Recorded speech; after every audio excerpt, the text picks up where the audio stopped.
And we are live. Welcome, mystery and thriller fans. I'm your on-air host, Sara DiVello, and I am so happy to welcome back for the third time New York Times best-selling author Allison Brennan, here to give us the inside scoop on her brand new red hot book, The Wrong Victim, in this very special pre-launch event. Allison, welcome back to Mystery and Thriller Mavens. Tell us about The Wrong Victim. Well, thank you so much for having me. I love coming here. You know I do. And I will come anytime you want to have me. The Yay! Wrong Victim, I love this book. It is the third book in the Quinn and Costa series. Yeah. I think it stands alone, but it does have series characters, but each book stands alone. And in this one, I came up with an idea and it just popped into my head. I said, well, what if a charter boat explodes and there's people on the boat? Why? What happened? Who was the target? I all of a sudden I just could completely picture the opening scene in my head. And I said, I got to write a story about this because to me, figuring out like who done it, like first of all, who was the target? There are 9 victims. Who Right. was intended to be the target? If they don't know that, how are they going to know how to solve the crime? So it was actually exciting for me to open it up with an explosion. I introduce, and I'm not giving anything away because this is all in the first chapter. I introduce each of the people that board the boat and kind of a little snippet of what's going on in their lives. And then at the end of the chapter, the boat explodes. So that's kind of where we start. And I pictured that scene, that chapter pretty much was probably the only chapter I didn't edit when I went back from my editor, other than cleaning up grammar, because it was exactly how I envisioned it. And I was really, really excited to write the book and also to figure out who did it along with my characters. Yay. Well, this book opens with a bang, literally, and I can't wait to get into every delicious detail. But first, I just want to welcome everybody. We're streaming to 6 destinations on YouTube and Facebook. So no matter where you're watching from, Mystery and Thriller fam, you're in the right place. This is the right time. You know the drill. This is your chance to ask this incredible author anything you want about her storied career, her series books, her standalones, how she keeps them coming. We've got a lot to talk about, so let's dive right in. Sharon says hi from Minnesota. Sharon, welcome to the conversation. Always a pleasure to see your face pop up. Thank you. Courtney says hello, darlings. This is so exciting. Courtney, welcome to the conversation. Courtney's an amazing bookstagrammer. She is at Caffeine and Reads on the Instagram. Anissa says, hello, Sara and Allison. I loved the sorority murder, and I can't wait to read your new book. So, Allison, you were here in January giving us the inside scoop on the sorority murder, which was such a tasty, tasty read. I loved it. And now you're back giving us the scoop on The Wrong Victim, part of a series. Let's start there. What do you prefer to write, standalones or series, and why? I just really think it all depends on what the story is. So I like my series because when you start writing a series, you're like coming back to old friends. You have, you know who your characters are, you know how they're going to react to different confrontations. And it's kind of putting them, finding challenging stories for them and challenging storylines and plots, and also giving them an opportunity to grow and develop over the course of a series. But it's really like coming back into old friends. One of my favorite series to read is JD Robb's In Death series. And I swear, I go in there, she does 2 a year, and I pick up the book and I like say, okay, Sunday, I usually read a book all at once. I'm a binge reader.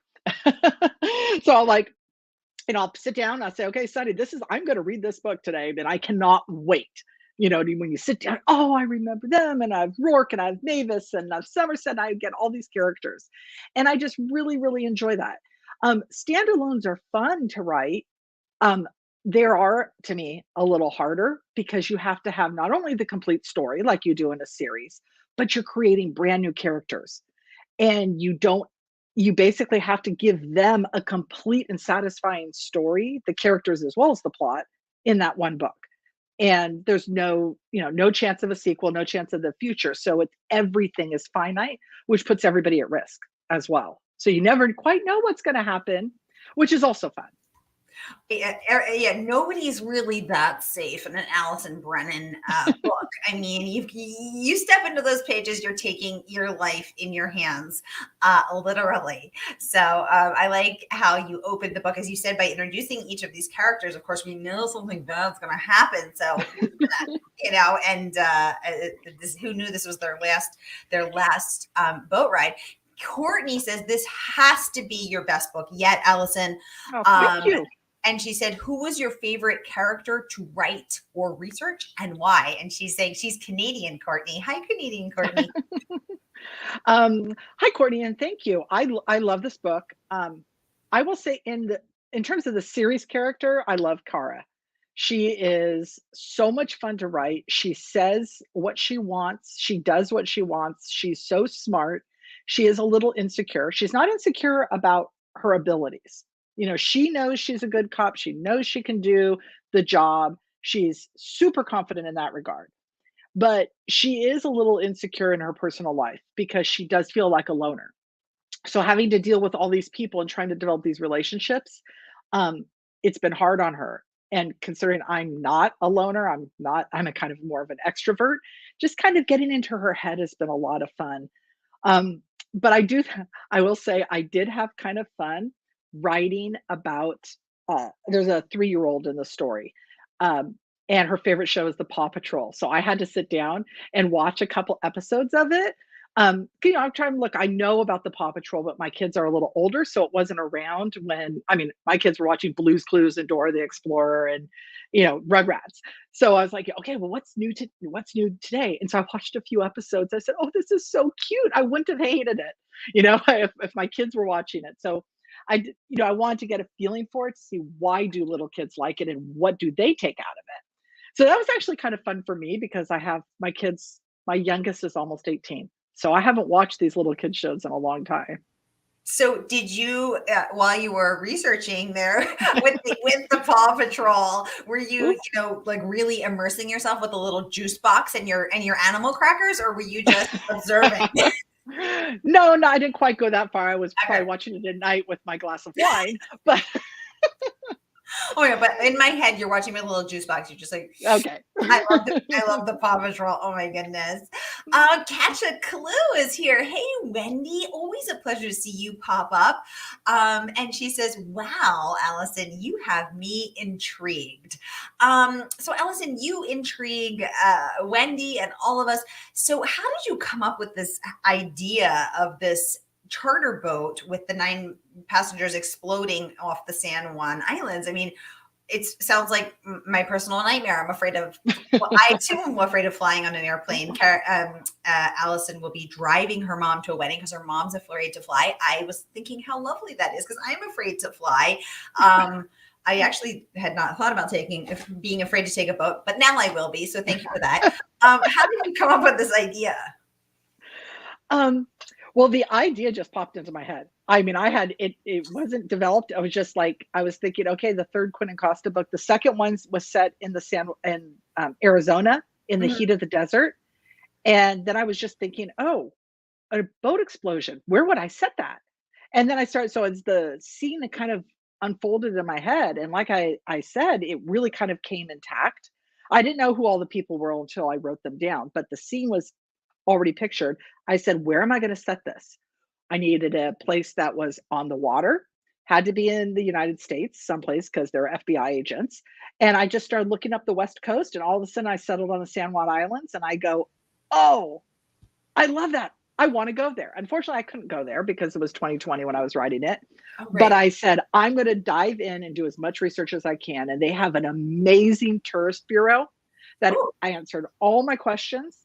And then I also used Google Earth to walk down the street so I could kind of get a feeling of what Friday Harbor was like and what you would see from the different ports. And I did take a lot of liberties. I created West End Charter, which is the charter boat company. I kind of put it in an area on the island that actually doesn't really have anything. And even though it's downtown, and I just kind of had fun with that. So research is important to me, but that was how I came up with the idea. And I said, okay, this is the next Quinn and Costa series. They have a reason to go there. There's only 7,000 people that live there full time.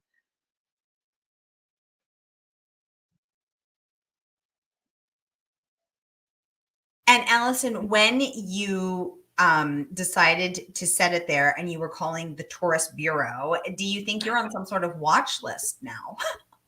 Well, I would be more worried about all my research into C4 explosives. Because I'm picturing you calling the tourist office saying, now what if a boat exploded? Now what if it exploded while they were taking a charter? And they're like, oh my God, who is this woman? I didn't tell them about the boat explosion. I Okay. just wanted to know about the island, tourism, how many people they get in a season, things like that. The kind of, Okay. economy, what is their economy? It is primarily tourist and then Yeah. obviously fishing and anything that supports the tourism and fishing industry. So I did have a lot of fun with that, but I did also research explosive devices. Yeah. My husband actually helped me out with it a little bit. And then I have a former ATF agent who's a friend of mine who Mm. helped me out with a little bit more. And then, of course, the internet is also helpful. That's when I would be on the FBI watch list is by, okay, C4, how do I get C4? Yeah. Yeah, exactly. How to build C4. Exactly. And then we hear the sirens coming for you. And Nisa would like to know, which of your books was the hardest to write and why? So, Allison, you are, I mean, such an incredibly productive writer. So, I'm so curious to hear this answer. Actually, I had a blog interview that posted today, and that was one of the questions was, this other author had said, what do you do when you're stuck? Have you ever been stuck? And I will say that I told her when I changed publishers and went from Ballantine to St. Martin's Press, I had a really, really, really hard time with my first St. Martin's Press book. Mm. And that was Silenced. And it wasn't because the story was difficult. It was more of, I'm changing publishers. What if they hate my book? Even though, Mm. yes, they bought me, they knew what they were getting. I had kind of this panic attack and I was writing it thinking, okay, it has to be perfect. It has to be absolutely perfect. When you get that in your mind, that whatever you do has to be perfect, you can't do anything because nothing is perfect. And so that was really, really hard for me to write. Um, Another hard book is the one that I just actually turned in, which was Don't Open the Door. It's the next Regan Merritt book. I call it a sequel more than a series because it's not so much a series as she um, she is out of her element. Well, she's going back to Virginia when her boss is murdered. It was difficult to write because it was emotional, and she is not naturally an emotional person. So when you have somebody who is so used to keeping their emotions in control, going back and realizing that her boss's death may be connected to her son's murder, um, that was actually really hard for me to write on multiple levels. And that will be the sequel to the sorority murder. Yes. Yes, Yes, yes. So that we is. met Regan Merritt in the book that you came on and shared with us in January. And so Regan was my favorite. And she's running from a very traumatic incident in her life, which has forced her to move home across the country with her father at the end of her marriage, a very devastating personal loss. So I can't wait to see what comes with Regan Merritt book 2. Now, when's that coming out, Allison? January. Yay. Okay, Yeah. perfect. Courtney says, this book and series gave me such Criminal Minds TV series vibes, which I love. So I have to ask, will there be another in the series? If so, any hints? There will be more. There's going to be at least 3 more because that's what I'm contracted for. So my 4th book, which doesn't have a title yet, we're still working on getting the perfect title, will come out next spring, basically a year from now. And it is set in the bayou in Louisiana.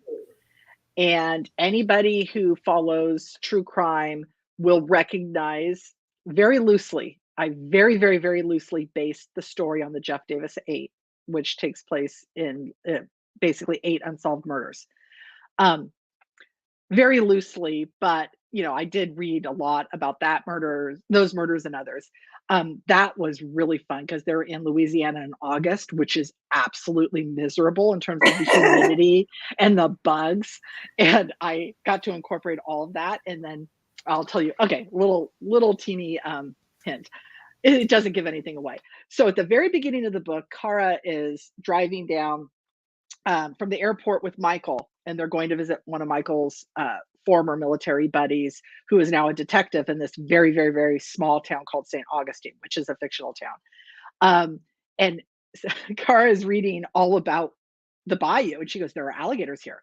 Where are the alligators? I don't want to see an alligator." And she is like completely obsessed about alligators. And so she's constantly looking for them, and she doesn't see them anywhere. But at the very end, I get to bring in an alligator. And I had so much fun researching alligators, where they live, what they do. Are they a threat to people? And if so, what, how so? So Yeah. it was really exciting. And then the fifth book, which I'm writing now, so the fourth book is already done. It's already done into my editor. Wow. The fifth book I just started, and it is set in Los Angeles, and it goes back to basically Kara's past, the reason why she was put on leave in the first place. And she goes there to testify against the human trafficker. And I kind of pitched it as sort of like I kind of pitched it as Die Hard meets The Wire, but basically it's about you know, corruption in different levels of government. And she goes, and there's an assassination attempt almost in the first chapter.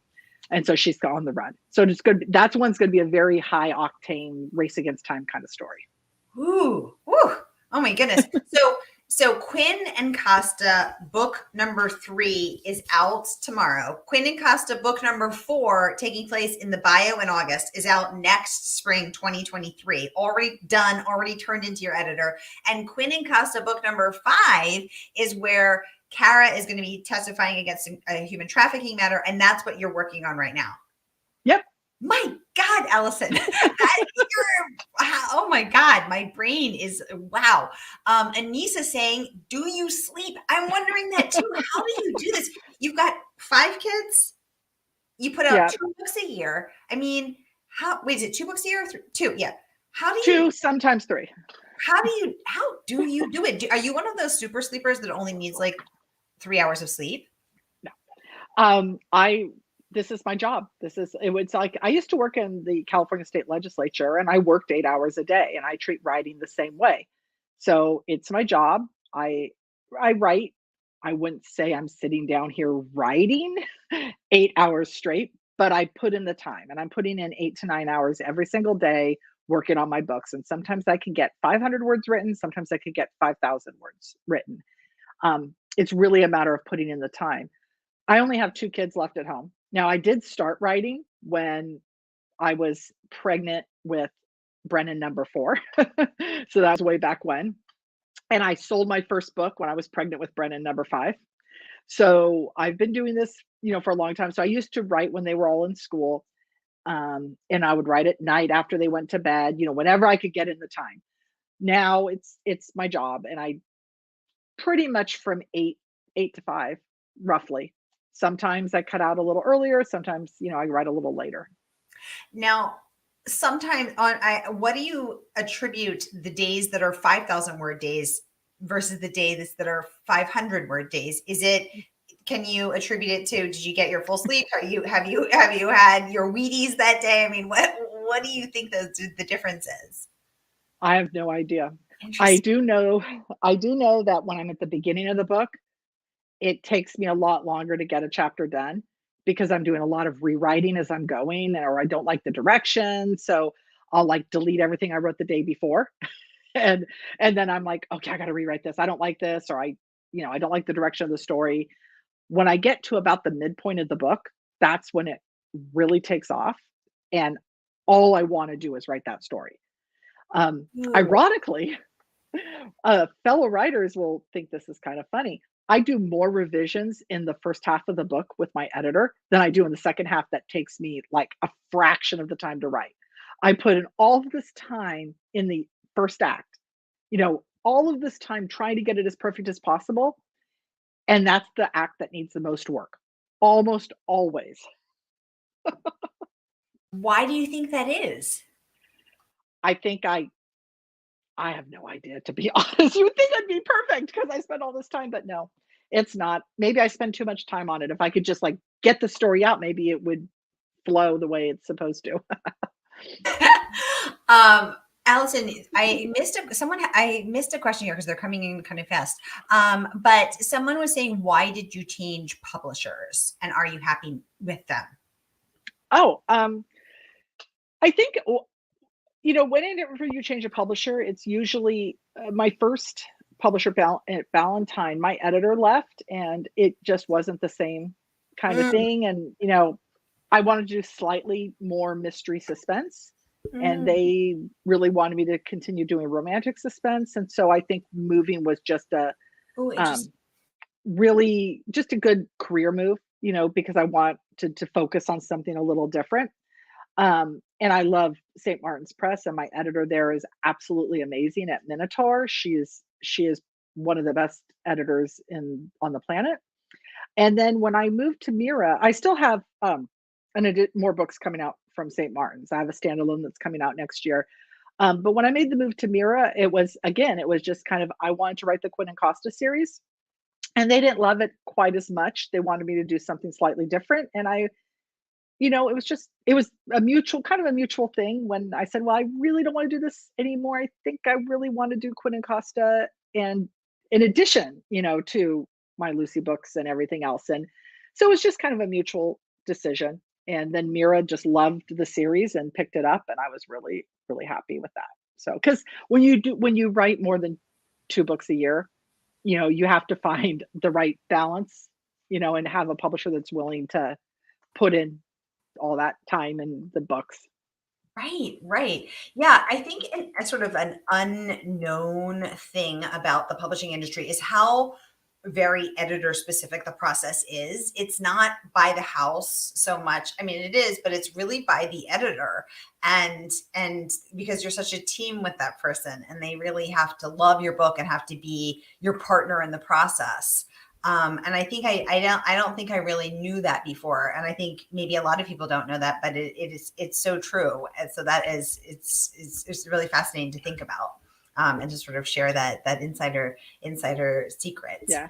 And Um, I've been blessed with great editors, to be honest. I love my editors, and I honestly, every editor I've had has made my book better than the book I turned in. And I think I don't really consider it so much a collaborative process because it's still my story, but they look at the book and they'll say, "Oh, I love this, but maybe this scene needs a little bit more. You could cut this, or I really don't understand this. Why did she do that? I don't understand." mm, They ask these questions that make me think, and then help me make the story a better story. And ultimately, that's what our goal is to craft the best story for readers. exactly, exactly. So, Allison, as a career writer, as this, as someone who puts out 2, sometimes 3 books a year, what have you learned along the journey? Do you think you're a better writer now? And why? Oh yeah, I think I am a better writer. I hope my readers think so.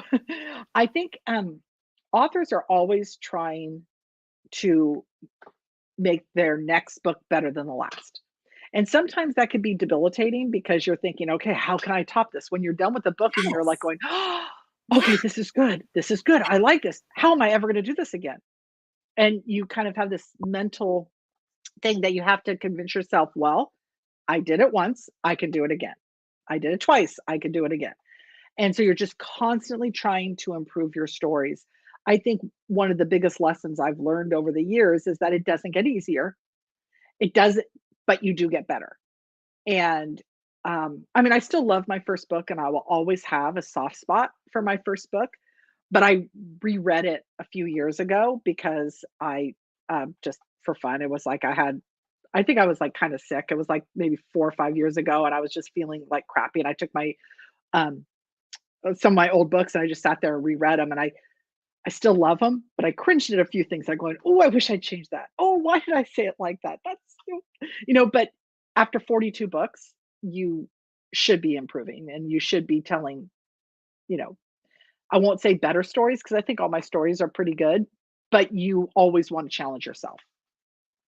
I love that. And also I'm just in awe that you have written 42 books. I mean, what an incredible achievement. And you're not even done yet. You're not slowing down.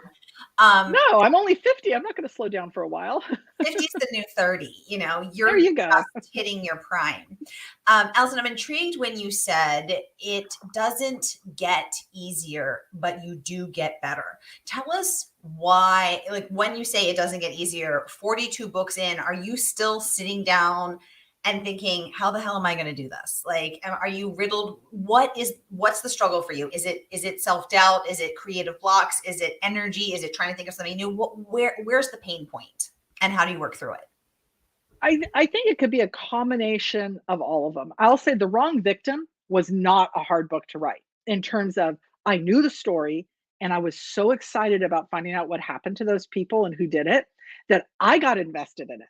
And so it was really a matter, the story just flowed. And I would say that I probably didn't um, edit any scenes out of the story. I did flesh things out, especially at the end, because I kind of dropped a couple threads. And my editor, of course, pointed out that whatever happened to this person, whatever happened to this, do you think maybe, you could kind of wrap up the storyline and give us a little closure, things like that, where it's like, I was so excited about the book and she was completely right. Um, but then when I was writing the sorority murder, the one that came before it, I struggled sometimes because I wasn't sure that I could pull it off. Like with the cold case podcast, I wanted to make sure that it was clear for the reader, Right. that everything was plausible. Mm. Um, when I'm dealing with a straight up, explosion, I know how to investigate that. But a cold case is a little bit different. So I kind of had to reteach myself some things.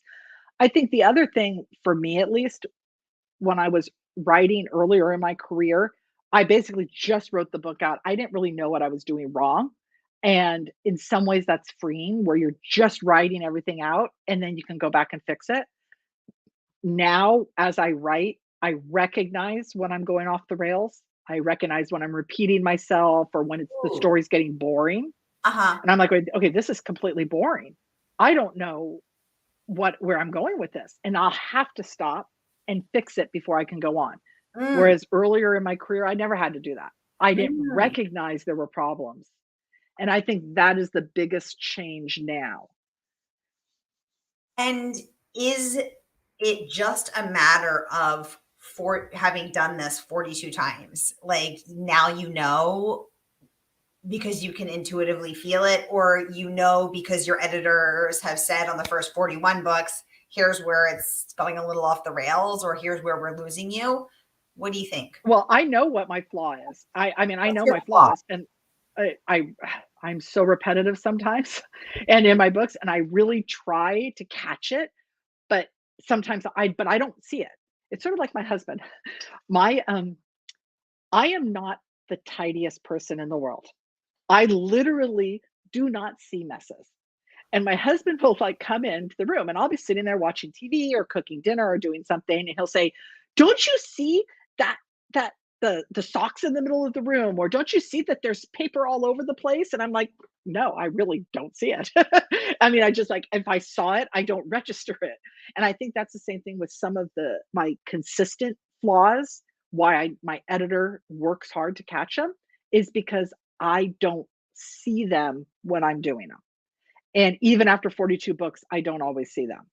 Um, so that's, I mean, honestly, what a great editor is somebody that can basically help you take your strengths and make them stronger. So you're writing to your strengths and then be able to kind of erase your flaws for you. Mm. It's so interesting because one of my many flaws as a writer is also being repetitive. And I have taken I'm also a yoga teacher. And so I always think to myself, okay, how can I have a yogic approach to this? And so I try to observe with, as the Buddhists say, compassionate, non-judgmental observation, what this is bringing up for me. Instead of just ignoring it or gutting through it, why do I keep doing this? Why am I so repetitive? And what I realized is that the reason I'm so repetitive is because I really want to be understood. And I really want the reader to be in the moment with me. So I'm like, did you get it? Did you get it? but did you really get it? Like, we're like, are we connecting in the deepest way possible? Like, are you picking up what I'm putting down? Because I don't want anybody to get to be 300 and be like, the butler did it. There was a butler. I don't want anyone to feel left out, right? And in doing so, instead, every 3 pages, I'm like, don't forget about the butler. Don't forget about the butler. And so it is my desire to be understood that makes me be hammering the reader over their head, which is really bad because it bores them. And it's something you can fix, and it's something you can edit. And that's the nice thing about editing. And I do try to go through and in revisions, I will go get rid of a lot of stuff. And then when I get my final page proofs, I'll even trim at that point because I've been away from the book for so long that I can because you're working on things up already. You're already on the next one. What do you think is underlying your repetition? Is it the desire to be understood? Is it something else? I never really psychoanalyzed me. I would say it's probably because I'm working on this investigation and I'm trying to be as true to life as possible. Yeah. And so my character will tell one character something, and then we'll go and tell another character the same thing. Yeah. And I've had to learn to, because when you want to say, oh, show, don't tell, sometimes you just need to tell. Right. Sometimes you just need to say, you have the conversation between Matt and Kara about what's going on. Sometimes you just need to say, Matt told Catherine what Kara said without actually telling Catherine on the page what Kara said. Because in reality, Matt would tell Catherine and then would have that conversation again. He wouldn't just say, oh, I told Catherine something and then not, or I told Kara something and then not relay it. You would have that in reality, an investigator would have that conversation over and over again. But as readers, I totally understand what you're saying. And that's been hard. That's been hard for me because I want to keep it, because I write crime fiction, I want to keep it as true to life as possible. But I have learned that I can just cut out a lot of that stuff.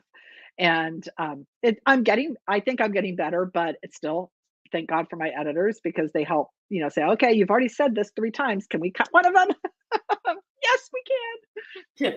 Just one. Yeah, exactly. Oh my goodness. I just realized we are already over our time. I can't believe it. Time's flying. You're having fun. But Allison Brennan, you are amazing. 42 books. New York Times bestseller. The Wrong Victim. This is a special pre-launch event, everybody. The book is not even out yet.